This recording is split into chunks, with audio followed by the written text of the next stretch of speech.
Le Sénégal se trouve à un tournant décisif de son développement.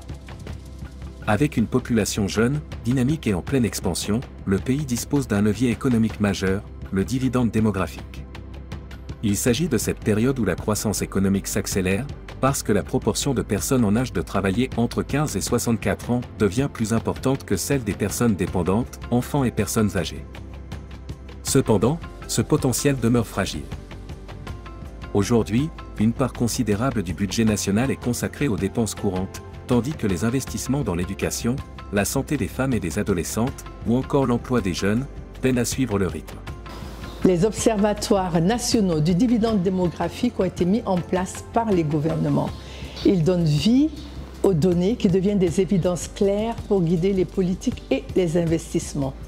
Les données désagrégées et traduites en langage simple permettent de transformer les dynamiques démographiques en véritables opportunités pour les jeunes générations et nos communautés. Nous avons créé un observatoire depuis 2020 qui constitue une innovation stratégique. Les disparités régionales persistent.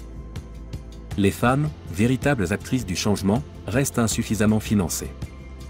Et le dividende démographique, lui, n'est pas encore pleinement intégré dans les arbitrages budgétaires. Pourtant, les opportunités existent. Le budget programme est désormais en place. Des données solides sont disponibles, notamment grâce à l'indice synthétique de suivi du dividende démographique. Le pays dispose d'outils fiables et de partenaires engagés, tels que l'initiative SWED de la Banque mondiale et du Fonds des Nations unies pour la population, prêts à accompagner la transformation. Le Fonds des Nations unies pour la population appuie les pays, les gouvernements, pour une meilleure orientation des politiques et des investissements vers l'éducation, la santé et l'emploi des jeunes. En ce qui concerne le projet SWED, il faut dire que c'est une initiative majeure qui contribue à l'autonomisation des femmes, des jeunes et des jeunes filles. À travers le projet SWED+, la Banque soutient la promotion d'une budgétisation sensible aux dividendes démographiques dans 7 pays de l'Afrique ouest et centrale, dont la mise en œuvre de politiques publiques inclusives et efficaces et fondées sur les données. C'est un levier stratégique pour orienter les ressources publiques vers les secteurs clés, santé, éducation, emploi des jeunes et autonomisation des femmes. Transformer la jeunesse en richesse suppose d'agir et de s'engager dès maintenant. Utiliser les données disponibles pour orienter les dépenses publiques, investir prioritairement dans les secteurs qui changent la donne, l'éducation, la santé, l'autonomisation économique des femmes et l'emploi des jeunes.